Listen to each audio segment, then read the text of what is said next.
जीर्ण वयण जे करंती भावेण अमला असंकिलिठा ते हंति परित संसारी। बोलिए भगवान महावीर पावन चरित गुरुदेव जी। बंधु मन वच काये भव सागर को तरण में करो हमारी सहाय। जिन शासन जिन वाणी सदा जयवंत हो, श्रवण संग सदा अविचल मंगल हो।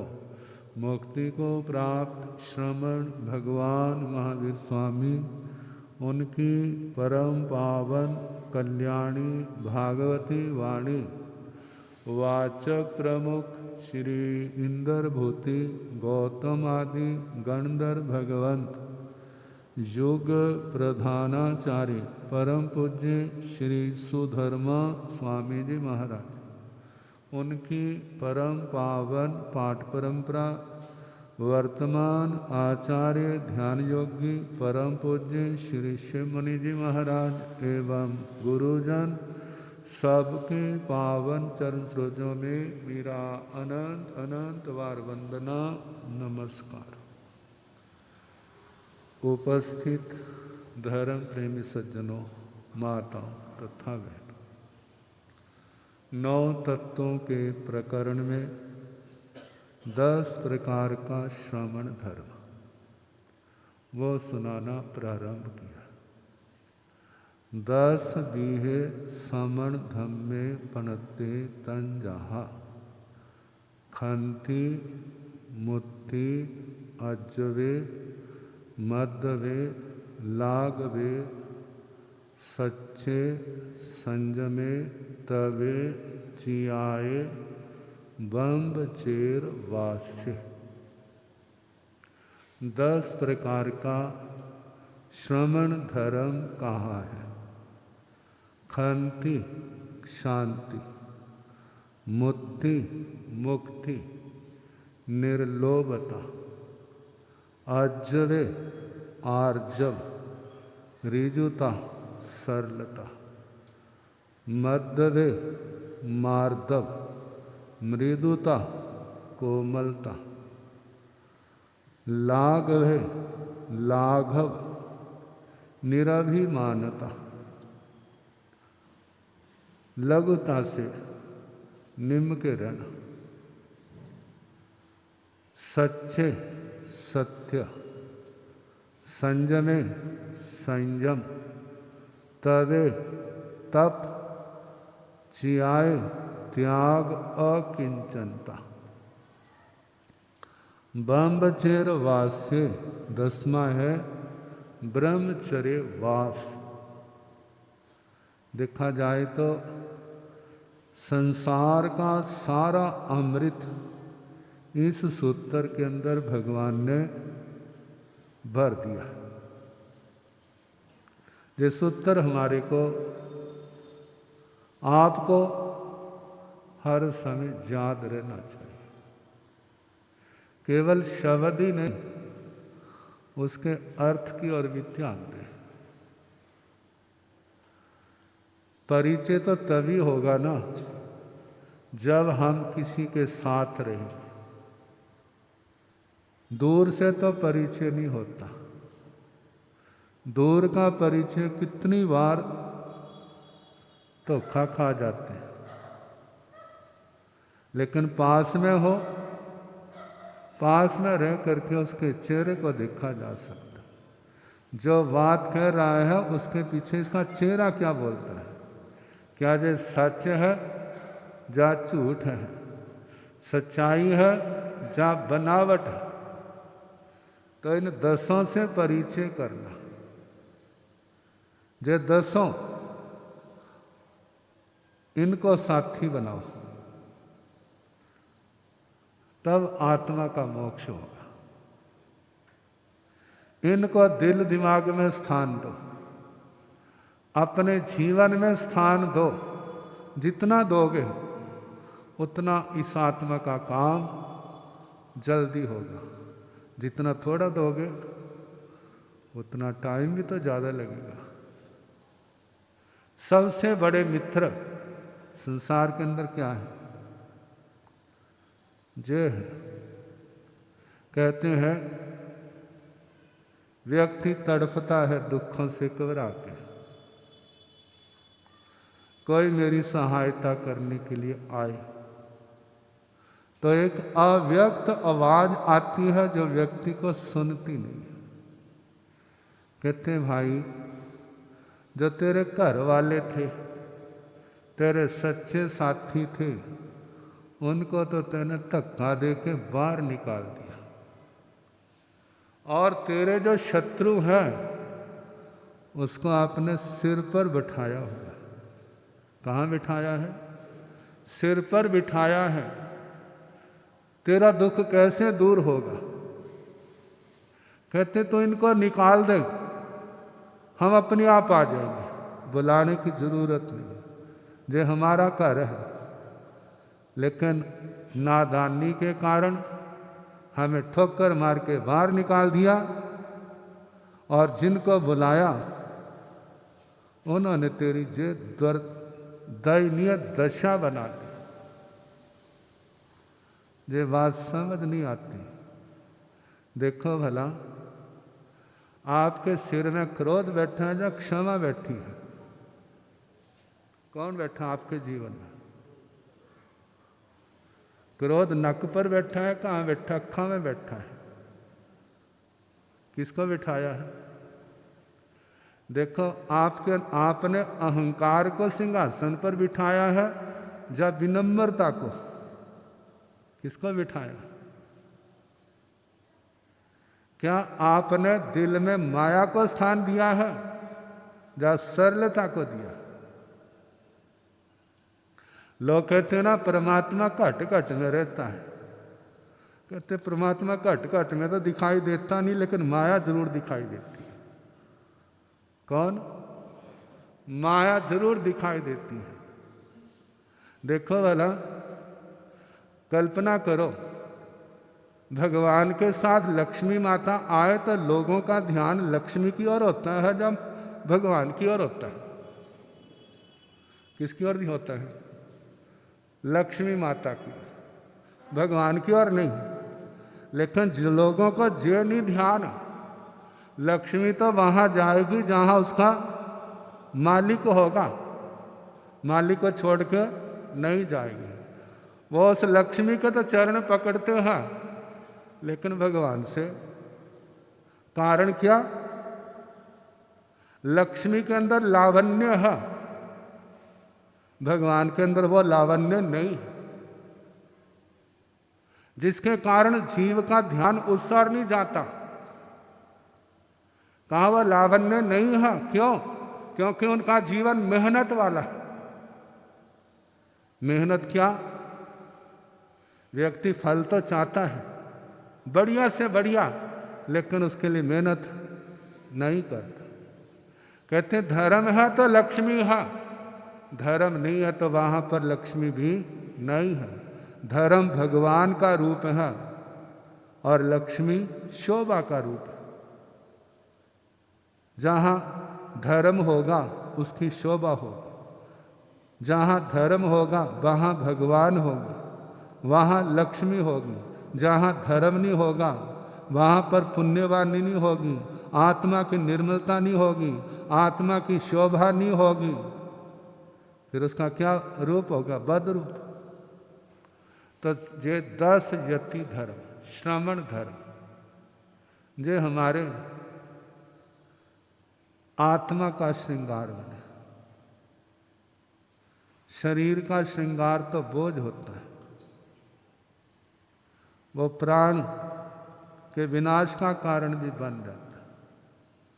लेकिन ये धर्म आत्मा का श्रृंगार है,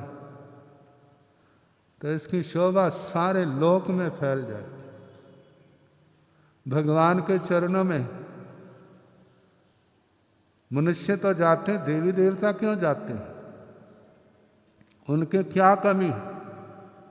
क्या धन दौलत की कमी है? क्या रूप की कमी है? ये तो कमी नहीं है। कमी कौन सी है? इन 10 बातों की। इन 10 बातों को देखने के लिए भगवान के चरणों में आते हैं।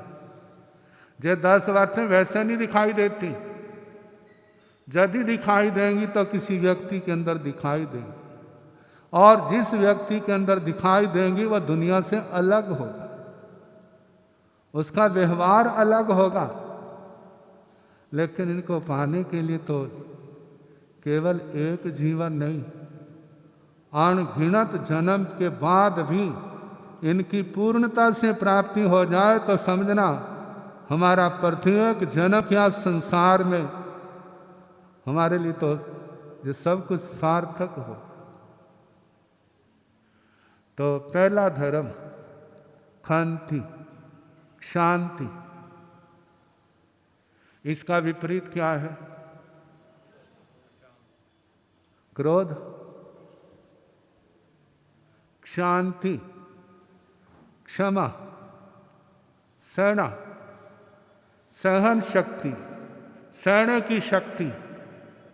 जिसके अंदर सहने की शक्ति है वो क्षमा कर सकता है, जिसके अंदर सहने की शक्ति नहीं है वो क्षमा नहीं कर सकता। एक और क्षमा है, दूसरी ओर असहनशीलता। सहने की शक्ति नहीं। जब सहने की शक्ति नहीं होती फिर कौन आता है? क्रोध। जिनके अंदर सहने की शक्ति है, क्षमा है, वहां कौन आती है? वहां शांति आती है। जहां सहने की शक्ति है, क्षमा है, वहां शांति आती है। और जहां सहने की शक्ति नहीं है और सहनशीलता, तो वहां पर फिर क्यों कौन आता है? क्रोध।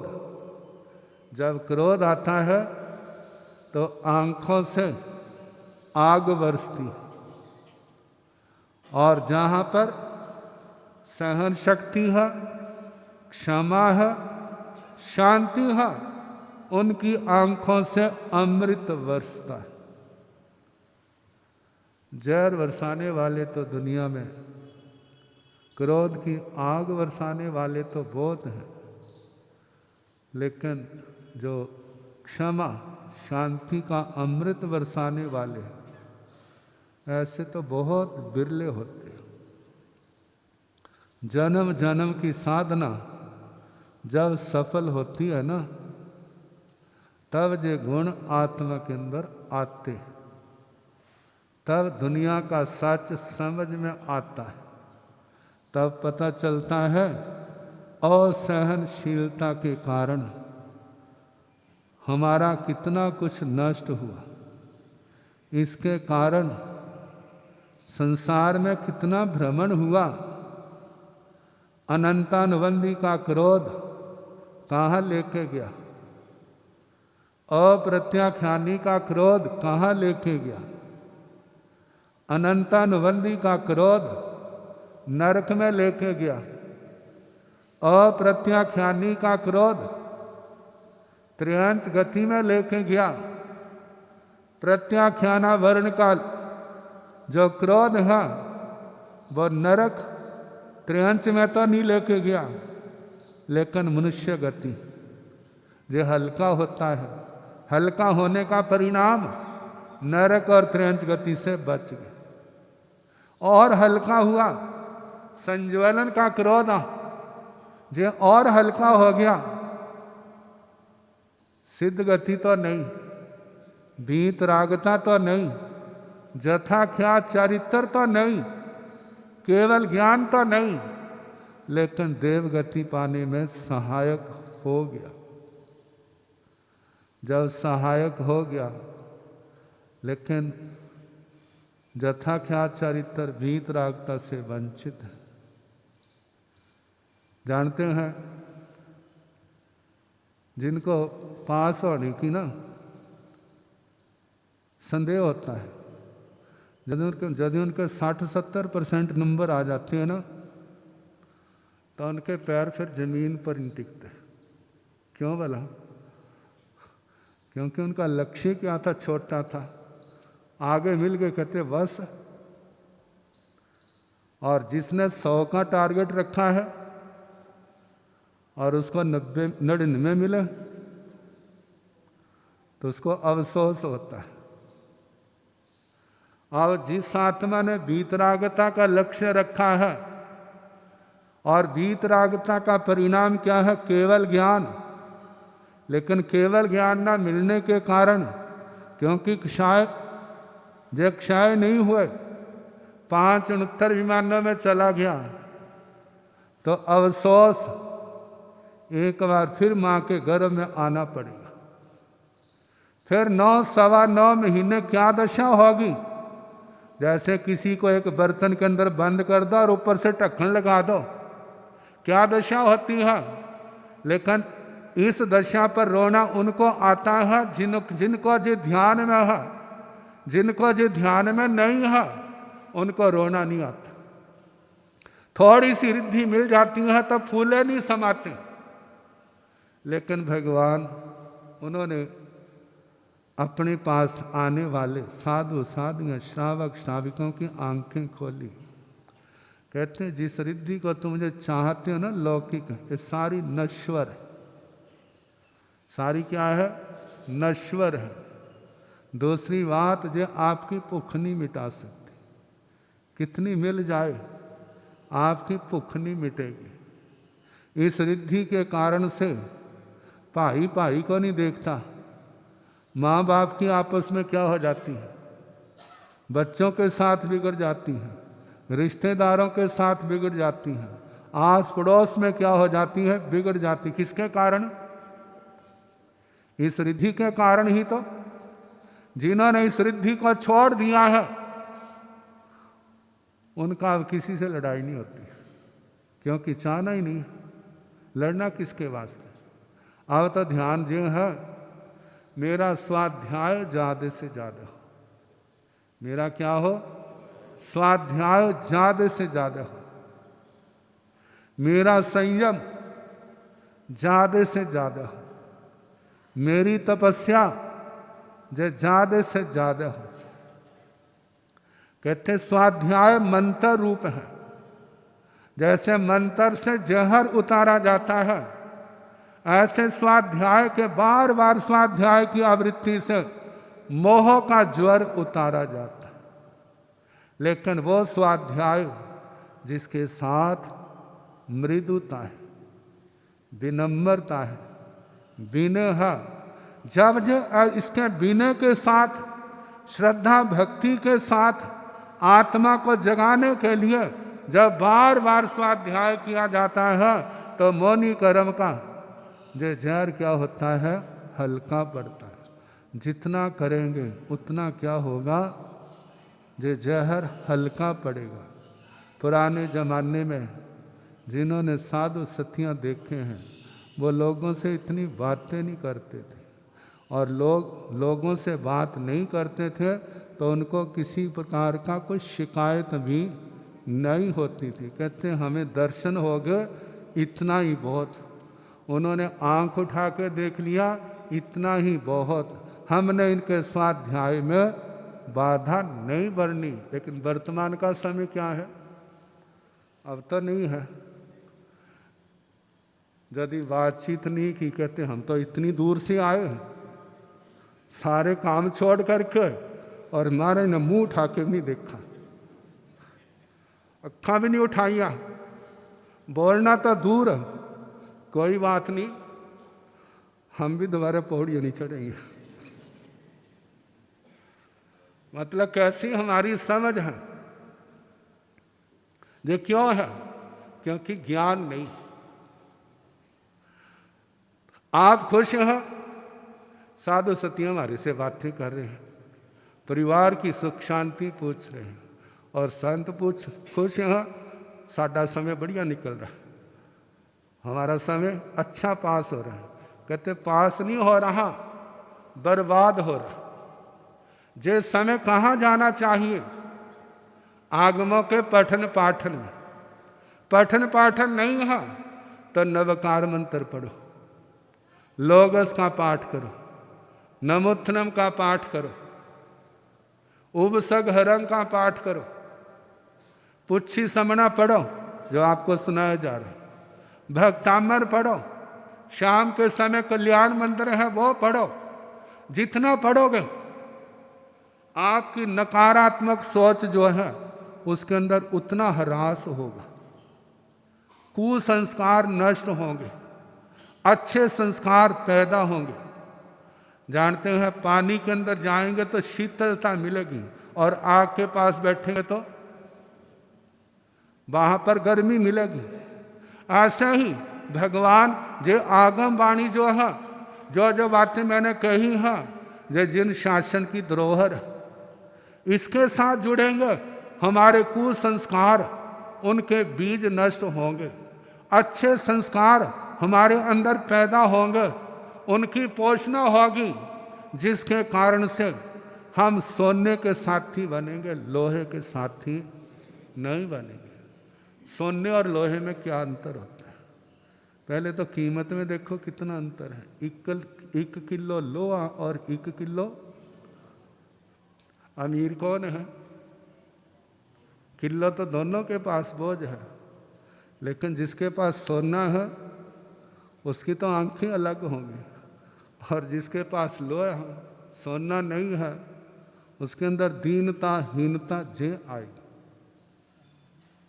ऐसे ही शास्त्र वाणी के स्वाध्याय से आत्मा सोने का साथी बनेगा, लोहे का नहीं। लोहा कीचड़ में जाता है ना, कुछ समय के बाद वो भी कीचड़ बन जाएगा, जंग लग जाएगा, क्या हो जाएगा? खत्म हो जाएगा। सोने को 1000 साल लाख साल भी कीचड़ में रखो, कीचड़ कीचड़ है और सोना सोना है, उसके अंदर कोई असर नहीं होगा। जब हमारे संस्कार अच्छे होंगे, अनारे लोगों के अंदर हम हजारों साल तक भी रहे तो अभी उनका हमारे ऊपर कोई असर नहीं होगा, हमारा असर उनके ऊपर हो सकता है। लेकिन ये स्थिति कैसे आई?